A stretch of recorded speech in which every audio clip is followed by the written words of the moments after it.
evening, ladies and gentlemen. I'd like to welcome you to yet another week of our Investly Forum.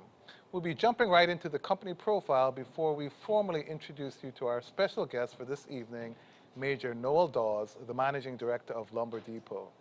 We encourage our viewers to post their questions on social media and remember to tag us with the hashtag #MILInvestorForum.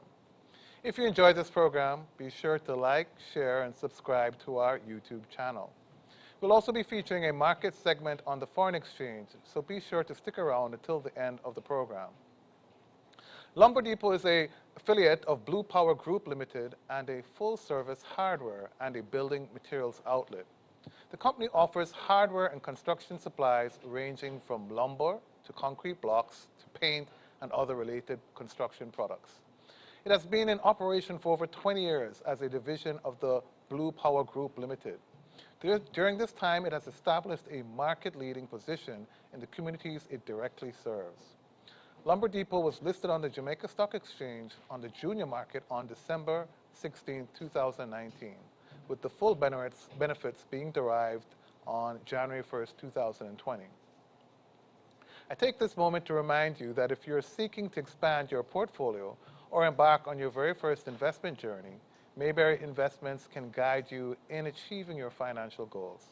Follow us on social media and visit our website at www.mayberryinv.com to learn more.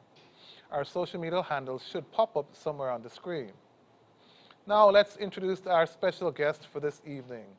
He is none other than Major Noel Dawes, who was instrumental in Lumber Depot's startup as a member of the Blue Power Group back in 1998. He also played a major role in the construction of the location in Papine in 1999. Prior to joining the hardware business, Major Dawes served as a commissioned officer in the JDF for over 12 years. That's the Jamaica Defense Force. Prior to Blue Power Group's listing on the junior stock market and on the stock exchange, Major Dawes served as the managing director. He currently serves on the board of directors. Today, he will be giving us an investor briefing on Lumber Depot. We welcome Major Dawes. Thank you very much, Dan.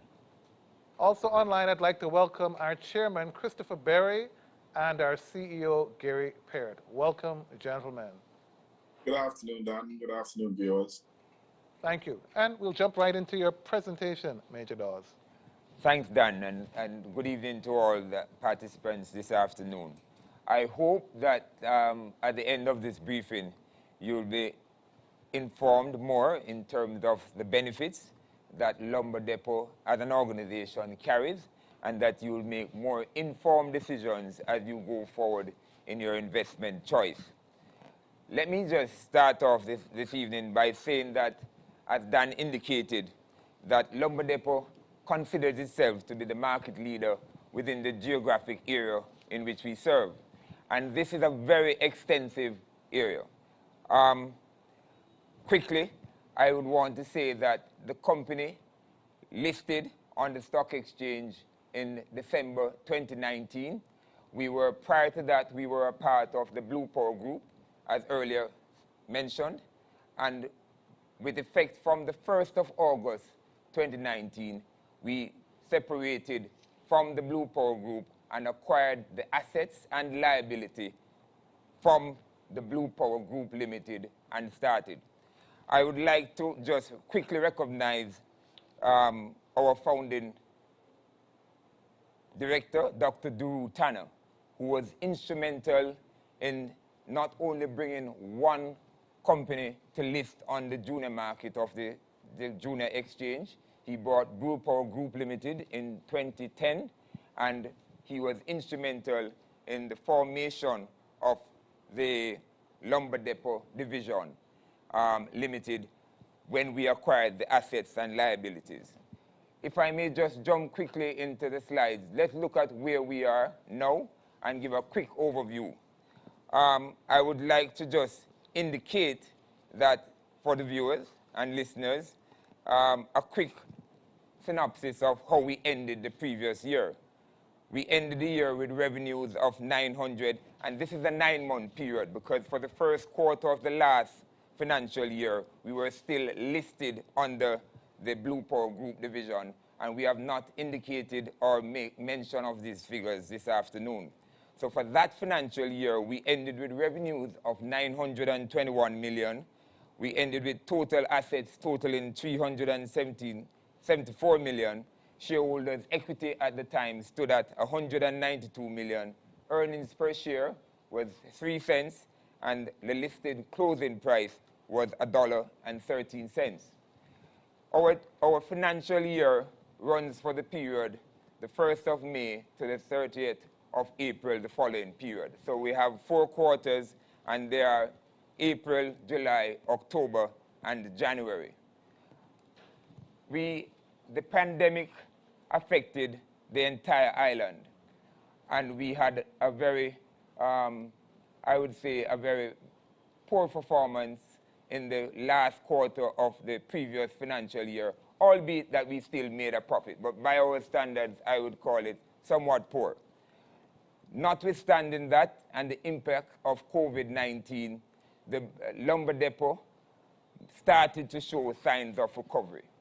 And as we can see from the left of your screen, the first quarter profit stood at first quarter revenue, stood at $361 million, with the second quarter being $699 million, and the third quarter ending April, we finished at just over $1 billion in terms of revenue. And this was largely driven by the increase in sales as we recovered from the pandemic, still notwithstanding all of the rules and regulations set by the ministry, the close down, the lockdowns, but we conformed to all of that and were able to create revenue. And if you look at the chart on your right, you will see that the difference in revenues between the growth in revenue between quarter 1 and quarter 2 was 94%. Between quarter 2 and quarter 3 was 50%. And for a total overall growth between quarter 1 and quarter 3 of 191% increase in revenue. Now, how did this translate in terms of our profits? And we could move to slide 2. Profit analysis for the period. Quarter 1 stood at 29.9 million. Quarter 2, 66 million. Quarter 3, 100 million. And again, you saw the trend moving in the right direction. So we believe that we are on a very positive growth path. We're at the end of our financial year, and I'm not able to speak to the figures for the fourth quarter just ended, as our audit is now in progress and in conformity with the rules of the Jamaica Stock Exchange. I'm not able to speak to those direct figures, but an overview I can give, and I can indicate that the trend, I believe, will definitely continue into the fourth quarter. You read into that. So the profit increase was 121% between quarter 1 and quarter 2, 53% increase quarter 3 over quarter 2, for a total comprehensive increase in profits of 237% between quarter 1 to quarter 3. Could I move to slide 3, please? And here is where I think we want to show our return on equity to the chart on your left. And this measures our financial efficiencies. And I want to point out that this stood at 13.46% at the end of quarter 1, 26% for quarter 2, and quarter 3, 36% in terms of what we made and the financial efficiencies in looking at our assets versus liabilities. On the chart to your right, earnings per share, we closed the last financial year at 3 cents earnings per share. At the end of quarter 1, this increased to 4 cents. Quarter 2, we moved up to 9 cents.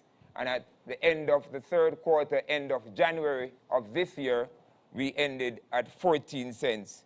A movement of 250% in terms of earnings per share between the first quarter and the third quarter. stand by for the fourth quarter because I think there may be good words and good deeds in terms of that. Let's move to the next slide, slide 4, please. And I'll take a quick overview in there. If we look at the 9-month period as a comparative assessment, revenues increased by 10.3% year on year. Profits from operations increased by 39%. Net profit before tax, 46%. Our estimated taxation, you will notice that for quarter 3, 2020, that's up to when we delisted on the Jamaica Stock Exchange, we had a tax charge of approximately 10.2. If you look at quarter 3 for this financial year, as a benefit of listing on the junior market of the stock exchange, we have a tax-free remission for the first 5 years and 50% for the next 10 years up for after that. So there is no tax liability that we are carrying at this time. So we want to look at the net profit after tax. There's a 71% increase in that, moving from 59 million to almost 100 million. The total assets for the company moved from 58 million to just about, from 350 million to 500 million, an increase of 43%. Our total liabilities increased, but this is in line with the revenue stream and the revenue growth of the company. So that increased 54%. Retained earnings, which I'm sure, and the shareholders' equity made solid jumps in terms of what we are looking at. And this is where I'm sure investors would want to pay a keen eye. Our retained earnings increased by 191% from 37 million to 109 million. And our shareholders' equity increased by 34%, from 207 to 279 million. Earnings per stock, as I indicated earlier, looks at movement from 5 cents to 14 cents over the period. If I may now turn to slide 5. And this is where I just want to give some recognition to our stakeholders very quickly. And in the interest of time, I won't labor the point too much. In terms of our customers, I want to recognize their loyalty. Loyalty to the organization, their stick-to-itiveness with us, the work in progress, the difficulty in the challenging in the work times, and being able to turn over customers at a rapid rate in conformity with the pandemic rules and regulations which were there. To our suppliers, the word is resilience. The word is consistency, that they have been able to provide us with consistent supply, quality products, and their resilience in working with us throughout the period. To the regulators, for their understanding, we had to adapt and adjust to the pandemic, and we think that we did a very good job at that, and we worked in tandem with all concerns to ensure compliance with all regulations. If you notice at the top and in the middle and center and foremost are the employees, or team members as I call them. And without them, without their loyalty, without their dedication, without their commitment, these returns could not have been produced this afternoon. And I lift my hats off to them. And if I were in the other organization, one of my former organizations, I would say we salute you and thank you for the commitment that you have shown and continue to show. To our shareholders, I would like to thank them for their faith and commitment in having stuck with us throughout the entire period. And I'm sure that by the numbers that you're seeing this afternoon, you can say, well, that it was well deserved, and I think that we have lived up to your expectations. To the community, as we continue to physically build out and uplift, I want to give thanks and recognition, and even to our competitors, because without them, we wouldn't have been the efficient unit that we are, and I thank the Lord for his intervention in all of that as we go forward and move forward and grow the company. Future strategies. We want to continue to build out the opportunities at the Papillion location. We don't feel that this is totally maximized. We have challenges with space. Papine is a large hub. We service a very wide cross-section in terms of the communities that are there.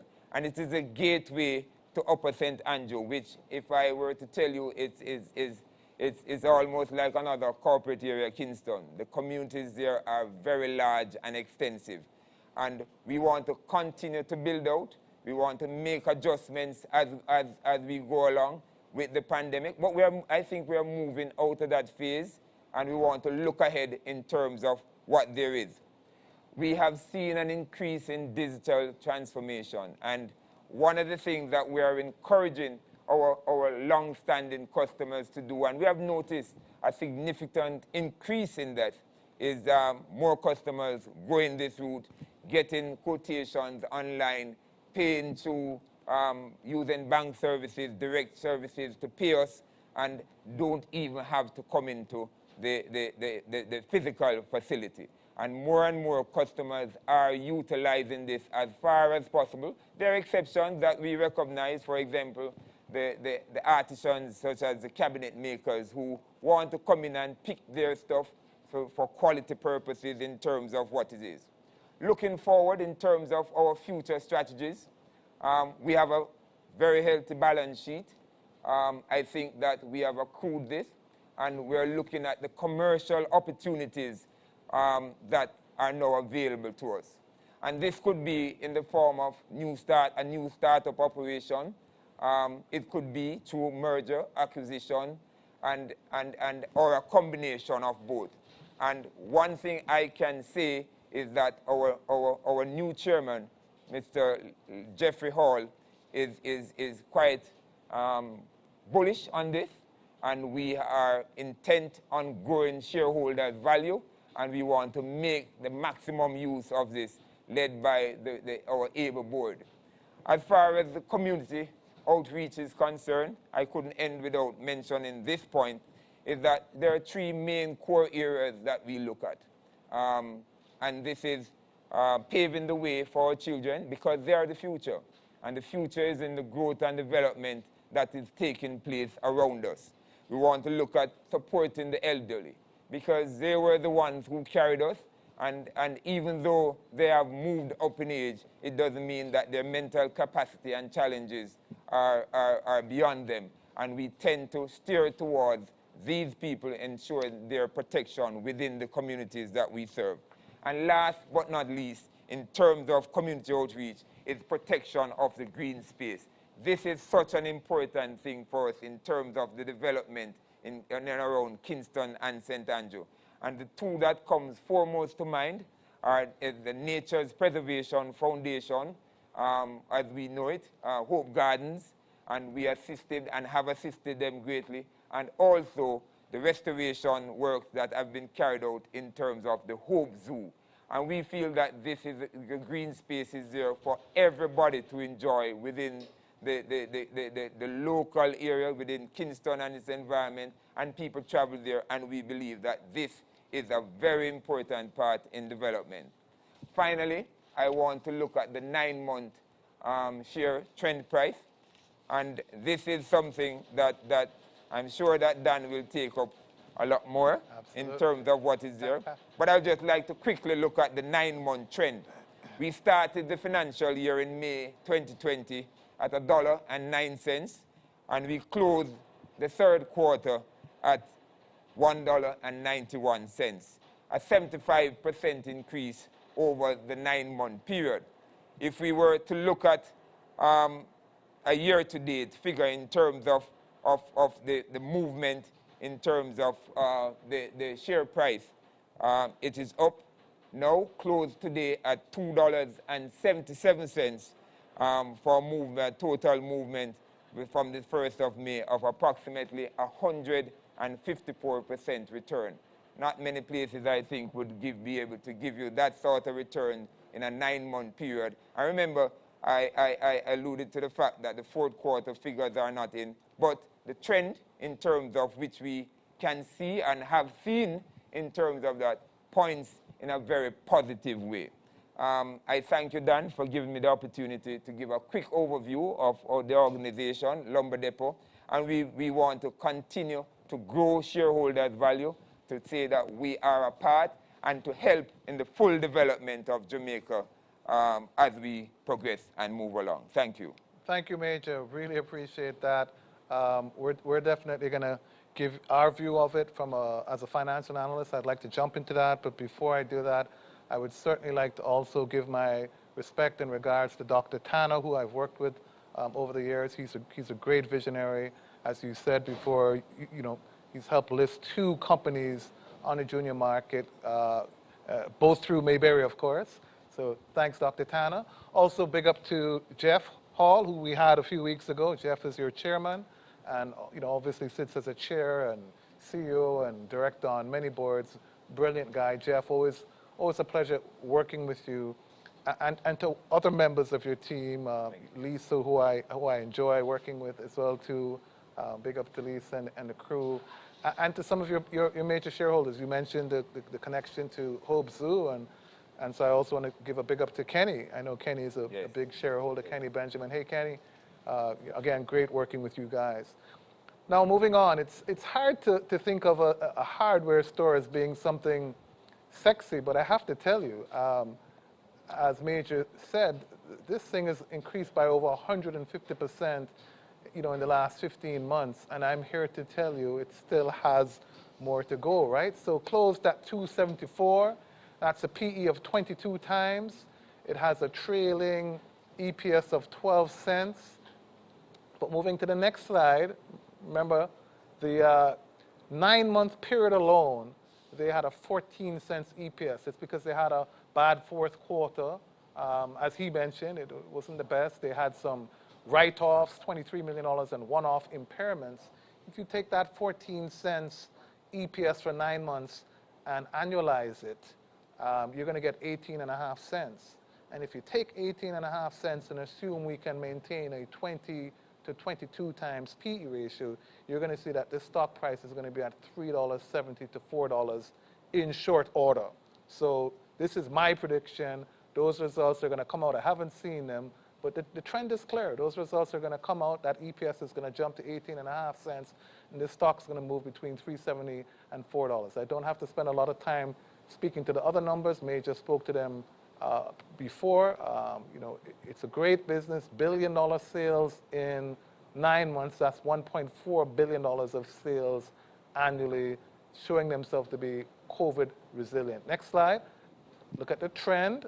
So again, they had that bad fourth quarter. So in the last trailing EPS, you have this bad quarter.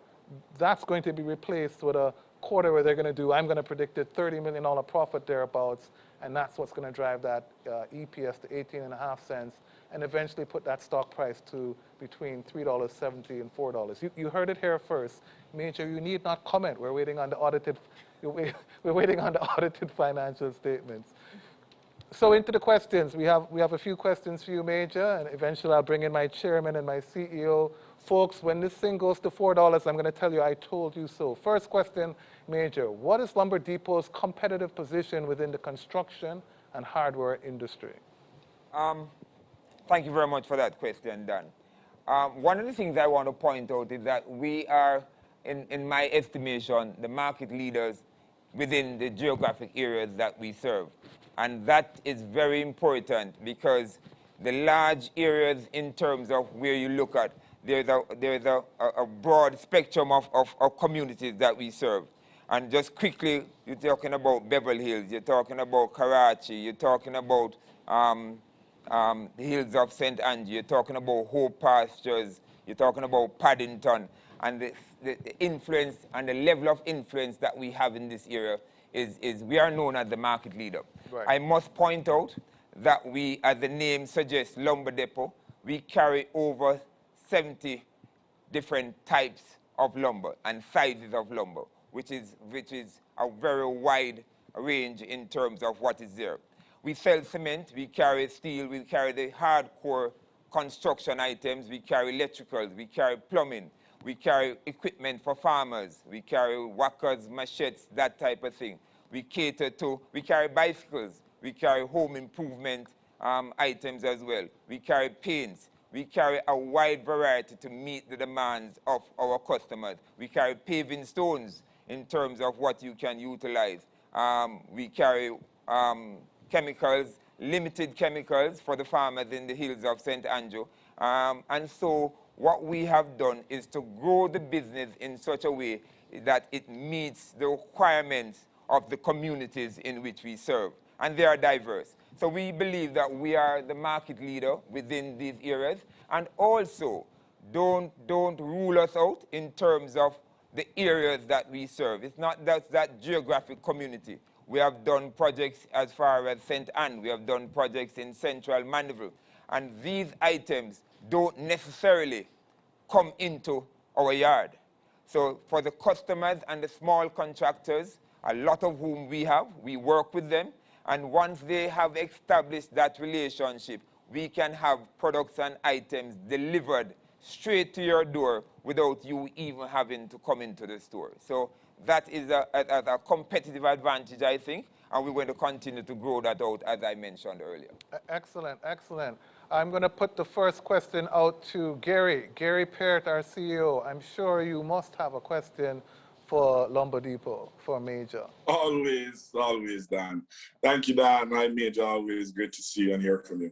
One of the things I love about Lumber Depot is the amount of cash that you have on your balance sheet. So my question is, can you use some of that cash to, for example, import some of those basic commodities, whether it is steel, whether it is lumber? Is that something that would assist with growing the business? Well, thanks for that question. Very important. Let me start by addressing that. We do a lot of importations, and if you notice in terms of our whole inventory, we have leased premises at Victoria Avenue through Blue Power Group, where we have significantly increased the amount of lumber that we are now carrying. Largely because of the lag in the trade that has been created in terms of shipping, in terms of scarcity of some commodities. Quickly, just to say that I had a customer from central Manchester last week who wanted a specific type of lumber, and he only found it at Lumber Depot. And he came just to buy that and return. So we do a lot of importation in terms of the various sizes of lumber, and we carry an extensive range of that in large volume for small and large contractors too as well, and that service is being utilized. We also import ply, so we import from 4 main areas currently. We import from the United States, we import from Brazil, we import from Honduras, and we import from as far as China. Dress ply come from China. Brazil is world-renowned for their form ply. We import smaller items, specialized items, working in tandem with our contractors. So if you want from a pin to an anchor, you want a jacuzzi, we can bring it in for you in terms of... So our concept is from start to finish. All right? So from the masonry cord that you use to line out that building, to the lock to say, this is mine, that you put on the door, we are there, start to finish. And that is an important thing because we have developed relationships with our customers, and that we prove, and we offer incentives. So that cash is currently being utilized to import ply, to import lumber. We import a significant amount of doors. We import our roofing felt and some roofing materials. We import some smaller items that are there too as well. So this is now being poured into that area. The facility at Lumber Depot cannot hold that, but we are making adjustments in how we utilize that. The one you mentioned, Gary, that is significant is steel. Steel is not an easy item for small hardwares to bring into the island. Number one, it is a specialist item that Jamaica, the Bureau of Standards, set the quality and type of steel that we utilize in the hurricane belt. So the Bureau of Standards have set guidelines and rules in terms of what quality and what type of steel can come into Jamaica. So you can't just go to the United States and say, I want 20 tons of steel, ship it for me. Because you have to get a factory in the state, worldwide to produce that steel for you. Most of these mills that does steel production are not going to entertain small hardwares. Unless you're buying 200, 300,000 tons in terms of what it is, they are not going to even look at you to adjust to make those blended steel for you. And most of the steel in Jamaica now comes from Turkey. And that basically is in the hands of one of our main suppliers, which is Tankwell Limited. And I must say that we have a very excellent relationship with Tankwell. And this has been developed over a number of years and is continuing, and I think that will progress. So we're going to look at how much more we can. We're going to take our time, make sure we get it right. We have been a conservative company in the past. We want to continue that, especially during this period of the pandemic. But we're looking ahead, and we're looking to take the company further, and this is something that we're going to be working on with some amount of speed and alacrity. And just to put some context to that, folks, this is a company that has $130 million of inventory approximately, using the January numbers, which are already outdated, and $140 million cash. The man have more cash than him have inventory. And then to put the inventory into perspective, he's only carrying about 35 days of inventory. That's so it's right. not like you're stocked up carrying 6 months, 9 months. Which is very unusual impressive for a hardware or that type of, the lead time in terms of what it is. So if you look at what we're doing, the efficiencies that we're trying to bring out, that is something that I don't want to pat myself on the shoulders, but that is something that you read into and look at other trend in the industry. It is something that we have been able to hone over a number of years. Congratulations. Yeah, so Major, sorry Dan, let me just drop a quick. So what about tiles? Is that something you do? About tiles, yes. We sell tiles.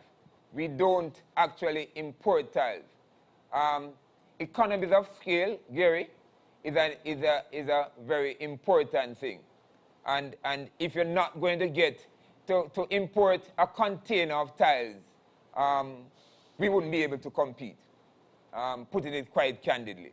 And so you have to look at how you leverage in terms of what you're going to bring in, what your returns are going to be in terms of from those products that you carry, and also in terms of how do I maximize the returns on my investment. And tiles is something that, as you rightly know, you could open a whole store just selling tiles alone. All right? I think we have opened a whole store in maximizing lumber, and that's where our core competence lies.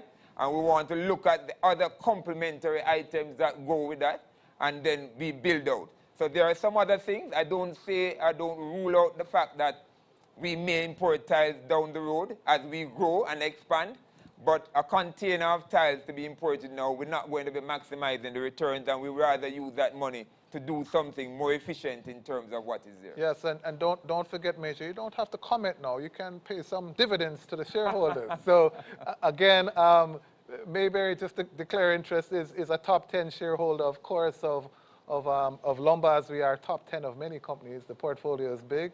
Big up yourself, Mr. Berry. Well, one of the things, if I may just interject, is that since 2010, even on listing with Blue Power and being a part of the Blue Power division, every single year the group has paid a dividend. Yes. And Lumber Depot by itself last year, even with the 9 months of operation, we did pay a dividend last year. Yes, absolutely. Well. Absolutely. And the board has indicated that this is something that they want to look at, subject, of course, to the performance going forward. But our chairman and the board members itself have indicated that this is a positive move, and they would want to keep this going forward. Yeah, I think so. I mean, you have a lot of cash. You're still making good gross profit margins, 22 to 23%, turning over your inventory every 35 days. It's just a great business. Chris, how do you see it? Any questions from you? Yeah, well, first of all, I just really want to say a big congratulations to Major, doing a fine job. And my question is, Major, I mean, if there was if you could have your wish, something that would really move the needle for Lombard Depot, What, it is moving anything, already, Chris? even though it might seem impossible, what would that be? Huh? Give me some more land space in Papine. Give me some more land space in Papine, Chris.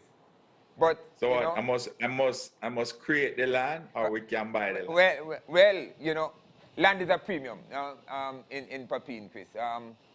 It is not for want of trying.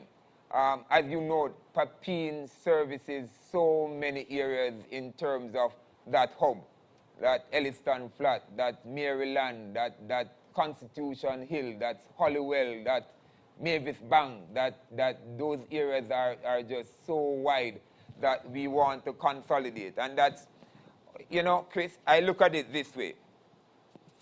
Every month in the organization, we need to bring in 2 or 3 new items to extend our range of products. And we're up to somewhere, the last time I checked, we're over 2,000 items in our inventory. And every month I continue. Sometimes my staff look at me and they ask me, sir, where are we going to put these things? I said, I don't know. If it has to go in my office, that's where it is going to go. But we're going to serve the needs of the customer. And that's my passion about the business. That's how I want to move it and grow it. And that's how I want to be able to stay from concept to finish. And also, the motto I utilize is, get the job done right every time. Excellent, impressive. Has the company considered importing other products to increase its revenue? As a follow-up question. This is something that I'm not going to tell you that we haven't looked at this in depth. It's something that I want to grow, but what I can say to you is that the demand is so high now for the current products that we're carrying that it's going to take some time and research. We're not going to jump into something that we don't know enough about or have a core competence in that. But we want to, as I said, we are in that growth pattern now, growth mode now in terms of what there is. And so nothing is off the table. Understood, understood.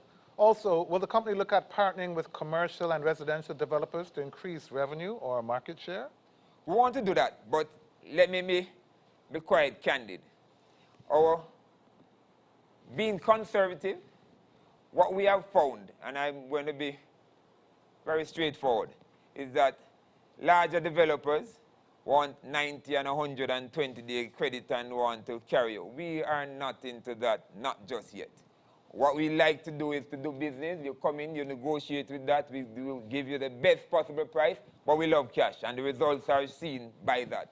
And so we have worked with smaller developers doing one-off projects, but on a commercial level, we have not been approached. And what the industry generally carries is that they tend to gravitate more towards the larger suppliers, the Tankwells and the others that are out there in that sort of magnitude. And I believe, I don't want to speak on their behalf, but I believe that they will work out something for them in terms of whatever credit arrangement. But definitely, we're not going down the 120 days and that length of time, because we want to turn over our cash and we want to do it quickly. That being said, Gary, sounds like you may have a solution for Lombard Depot. 90 days of financing don't cost you anything, Gary.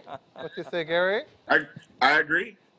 All right, Gary, I take you up on that. We'll talk. With cost of funding being as low as it is, Major, Yeah, you know, well, 7.5% per annum. Their financial institution out there now giving 100% financing. Yes, absolutely. And so I believe that the market is going to continue to be very bullish in terms of the development and growth. And we believe that there are new concepts that are coming. We look at it holistically. People are utilizing more current, more efficient building materials now. One of them, if I may just quickly add, is that interior finishes now are being utilized. People are utilizing more sheetrock, which is more economical, which is cleaner, which costs less in terms of the construction, and which partitions can be put in almost overnight. And people are building their solid structure, the exterior walls, and using these products. Not only carrying sheetrock, but we want to carry the full range of products. So we carry the sheetrock, we carry the joint compound, we carry the tape, we carry the joint compound, we carry the track and the studs that you use. So you give a comprehensive. So when that customer comes to you, you don't have to tell him, oh, we have this, but we don't have that. It's a comprehensive range of products that we're going to carry and make it a one-stop shop. Yeah, makes sense to me. Okay, great. So we have some questions coming in from social media. I'm going to take one, and then Chairman, I'll come to you in case you have a question right afterwards. First one from social media comes in from Milan Sirdov, who asks, what are your plans to grow revenue? Is Lumber looking to acquire other businesses or open a new location within the next 18 months? This is something that is on the table, and I alluded to that in my presentation in terms of the growth pattern, in terms of what is there. We want to look at that. It is very early stage as we are now, and I don't want to really speak out of turn, but what I can say is that that process has started, and we have actually put out something, some feelers there, and we have actually done some amount of work to move into this direction, but I don't want to say anything further yet because it's not been concretized. Very early and preliminary stages. No, I agree. I agree. So look out, look forward. Yeah. If it comes through, yeah, you'll be the first to know, and we want to bring it across on this medium. Well, I know between Dr. Tanner, Jeffrey Hall, and Mayberry, you won't have an issue there. Chairman, any more questions from you before we move on? Chairman Berry? Yes, Dan. What's good? Great. We're hearing you now. Any final question for Major from you? Yes, Major. So you mentioned that you think construction is going to continue at a strong pace. Last year, cement companies said their sales were up by 7%, but your numbers seem much higher than that. What you attribute that to? Chris, I can't let out all of our secrets in terms of the competition in the market is very strong. But let me say this. When the cement company numbers are strong, ours are probably twice that amount. And I don't speak out of turn in terms of that. And what I mean by that, Chris, is that look at March, for example, and the figures are there. They did a record, another record. They had a record in December. They had another record in March that they produced something of 100,000 metric tons in March. That was a record for them. So, you know, if you read into what I'm trying to say to you, our figures ended in January that I have presented. So if the cement company did well, by extension, you can judge what Lumber Depot. And I'd like to add to that recently we got an award for them as an award from the cement company in terms of the volume of sales that we did. They recognized us for the volumes that we did. And you know, Chris, people look at Lumber Depot and they don't measure us against the other single hardwares. What they measure us against is the larger establishments in terms of what is there. I don't want to call names, but they measure us against the larger establishments. And I was talking to somebody from cement company just this week who said that Lumber Depot seems to be the trendsetter. And I leave it at that. The standard by which others are judged. Great. Boy, Major, I never know you to be a show-off fella. You know? I'm not showing off, Chris. You're a show-off Chris, tonight. Chris, What kind of soup you're drinking up there in Papi? Chris, I'm a humble person here. I speak, and you know me, Chris. You know me for a long time. I'm not a man who talk a lot. But the proof is in the numbers, and the numbers you have seen. And that's what I'm asking the investors this afternoon to look at, the numbers. Don't listen to Major. Yeah, you can listen to Dan Theok when I say this stock price is going to $4. Wait till the next quarter, the final year end comes out, and you're going to see. I think we have one more question in from social media. Producer, can I see that up on the screen?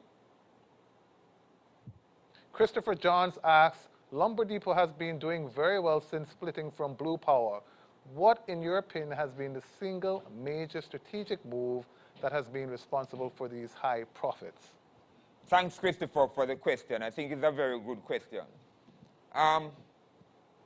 when the board of Lumber Depot in late 2018, early 2019 looked at where we were after 10 years in terms of the growth of both Lumber Depot, which is a retail business primarily, and Blue Power, which dealt with manufacturing and the production of soap. There are two different areas, two different divides. And we thought that we had great synergy in the initial stages as we capitalized and grew the company. And we wanted the focus within that first 10 years was on developing Blue Power to give them that traction, gaining market share in the soap production and from the soap market was something that we knew and realized was going to take time. And so what we did was to utilize Lumber Depot as a steady platform at the time, and we tried to grow the business of the Blue Power division in terms of what it is. You want to keep one leg firm on the ground at all times, and you grow the other segment of the business. We felt when the board examined it that it was time for Lumber Depot to launch out and to move forward in terms of what it is. And as managing director of the group at that time, you were split between decision-making between two different set skills, and we wanted to diversify a little bit. And having done that, there were certain things that we put in place since the transformation took place. We had, I think, a fairly reasonable transition.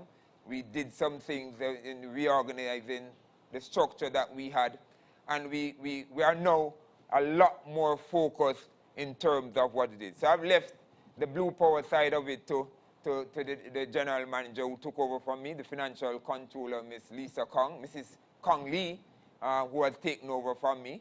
And now my focus is primarily on the growth and development of Lumber Depot. And I have a passion for the business. And what we have done is to set things in motion to build on that platform, concretize where we are, and we're ready to launch. Excellent. Let me see if I can squeeze one more question in. And of course, now Lumber is now debt-free. You had $25 million in debt a year ago. You've worked that out as far as I can see. This business is going to continue to do stronger and stronger. Last question comes in from David Rose, who asks, how does Lumber mitigate the FX risk along with price movement? And then he asks about forward contracts as a guess. Well, thanks, David, for that question. We hold, and from the last quarter end in January, you can look in terms of the financials, and they are published. We hold a ratio, current ratio now. We have investments that we hold. We hold mutual funds, and we hold bonds as investment instruments. And the ratio varies. We're roughly about 46%, 54%, somewhere in that ratio at the end of the third quarter.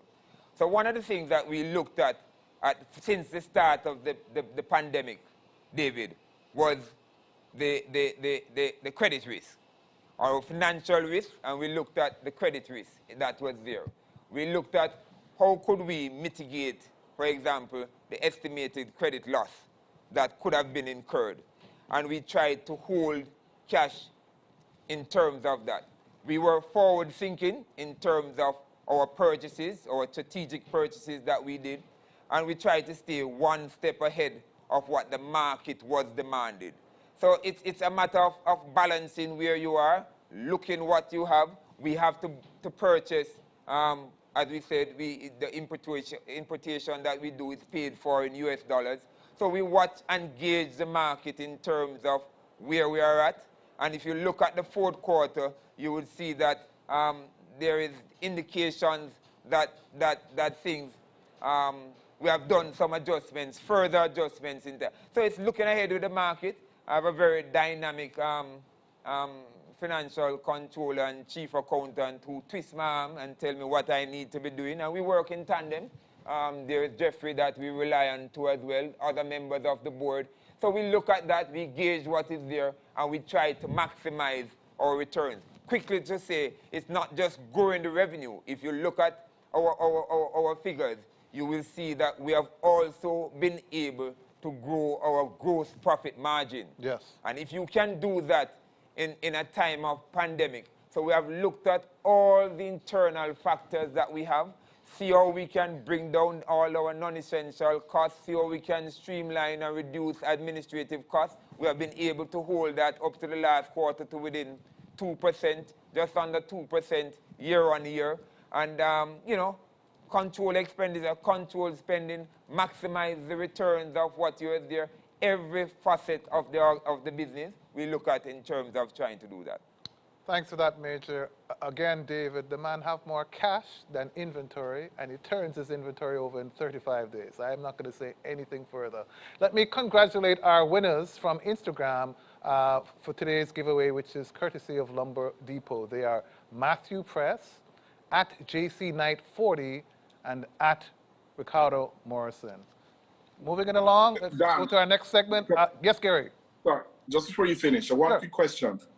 Major, do you have any, this question actually came from Justin Scott. Do you have any customer that accounts for more than 10% of your revenue? No. Not, that's it. Excellent. Not just yet.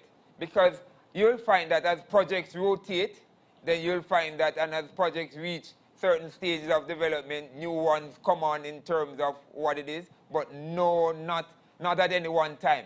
We have had that previously in about two to 3 years ago, where we did an overseas contract on behalf of a particular agency that was a tender that was offered to Jamaica to assist several institutions here.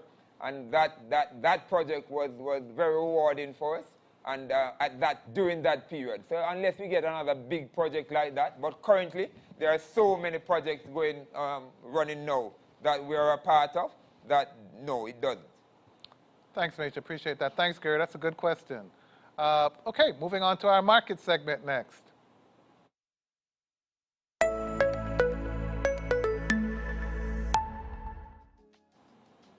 Good deal. So we're going to look, I believe, at our choice for this week, my stock pick for this week. Now, I've got two because Lumber Depot is definitely there, but I also want to bring your attention to Last D. Last D is a company, stock price is traded from a low of $2.30 to a high of $4.44, closed yesterday at $4.30. It's returning 16.78 times PE ratio, which is very low in the junior market, where the average is probably closer to 22 times. But it's a big cap. It's a $15 billion market cap. So I don't expect to see it trading, to be frank, at 20 times. I'd like to see it trading at about 18 times. Moving to the next slide. But what I want to bring to your attention is the fact that in the last 9 months, they've turned a 21-cent EPS. So they've grown their revenues by 6%. They found the secret sauce to reduce their expenses by 11%, and this has been a game changer for them in the last 3 quarters. If you look carefully at the quarterly results, every quarter they've managed to reduce their O&M expenses big time, and that's translated into 31% increase in profit. So 9 months EPS is 21 cents. If you annualize that, you're going to get EPS of about 28 cents. And then if to that you then apply a conservative 20 times PE, you're going to see that the stock price should be closer to $5.60 or 30% higher. Next slide, making my point about the quarterly performance. Look at the stepped change in quarterly profits for the last 3 quarters, where they're averaging about $240 million profit per quarter. So they've made a step change from when they were down in the 170s by reducing their O&M by 12%, or approximately $70 million per quarter. Impressive. And it's clearly here to stay. So look out for another $240 million quarter in the next quarter that's going to come out. And look at that stock price. It's going to jump 30%. Okay, moving on to our gainers and decliners. Decliners first. T-Tech down 24%. KLE down 23.8%. Elite down 11%. First Rock down 11%. And Jetcon down 7%. Now moving on to our gainers. Top gainers this week, we have Margarita Turks Limited up 11%. Salf up 8.54%. Select M&D up 8%. iCreate up 6.33%. And Key Insurance up 5%. And I didn't give either Gary or Chris a chance to comment on my last D pick. Gentlemen, what do you think? Gary first. I'm a director at a company, so I have to declare interest. So therefore, I refuse to answer. I'm going to skip you. I'm just looking forward to the results, and I'm sure Mayberry has a few shares there as well too. Chris, any thoughts on Last D? What do you think about Last D? Well, it's been one of my strong picks since $3, and I just see it going higher and higher. Get in now, guys. I appreciate it. All right, moving on to the FX, foreign exchange market. What do you guys have for me? As usual, the first graph that we starts off shows the rate of devaluation over the last 4 years. Again, 2.7% annualized devaluation rate. Next slide, you can see that it's not been perfectly linear, up and down. We've seen a high in exchange rate of about 152 and a low of about 142 in the last couple of months. Where are we today? On the next slide, you'll see that we're at 152 approximately as of the 11th. That's 6.5% year-to-date devaluation. If you annualize it, which you don't have to, that looks like 18%. But we've definitely seen the exchange rate coming under a little bit of pressure in the last couple of weeks. I personally think as the summer breaks, June, and we see tourism coming back in, you're going to see the flows coming back in. That could change. But I'd like to ask our guru, Chairman Berry, what do you think? I think of you as the FX expert. What are your thoughts?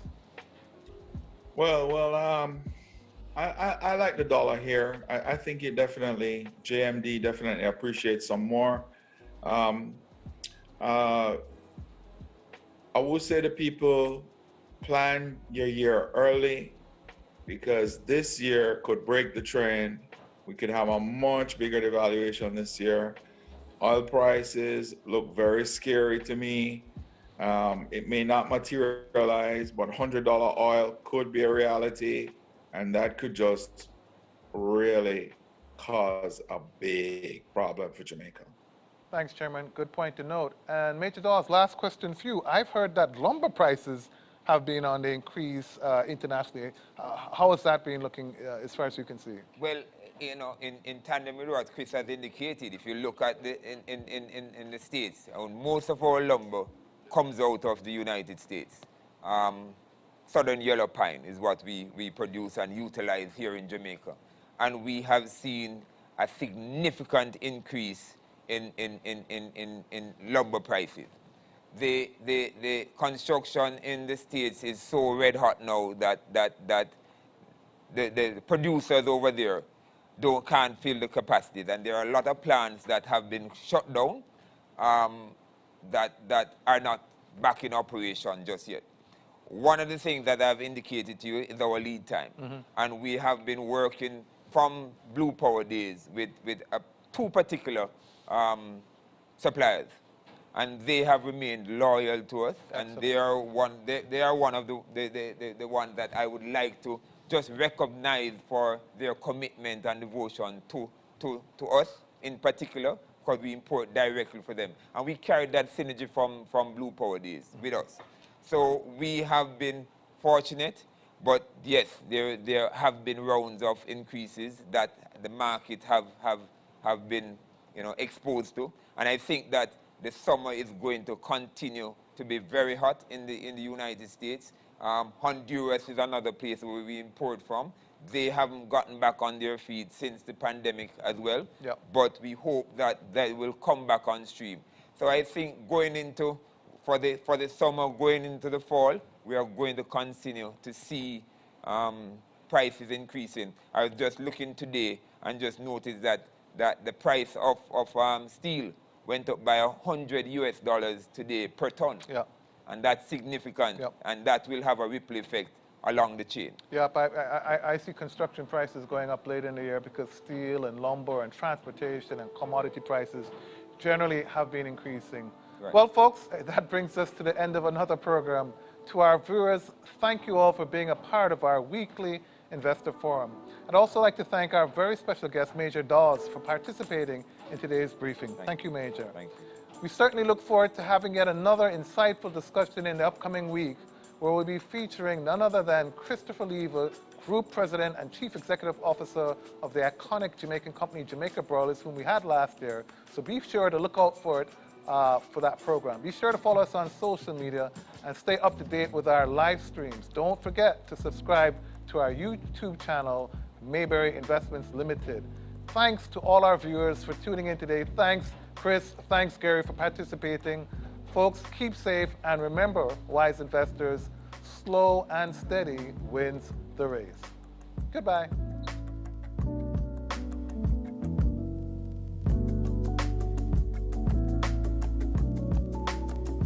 Lumber Depot tools, Lumber Depot building. Mix and match, find any color you like. Always the right touch. Yes. We're all about excellent customer service. Get the job done right. Come in, call, fax, or email us for a quote. Lumber Depot. Huh. Lumber Depot tools, Lumber Depot building. Get a wide range of goods at the right price. I know what I want to order, and I get served quickly and efficiently. We're all about excellent customer service. Get the job done right. Come in, call, fax, or email us for a quote. Lumber Depot. Huh.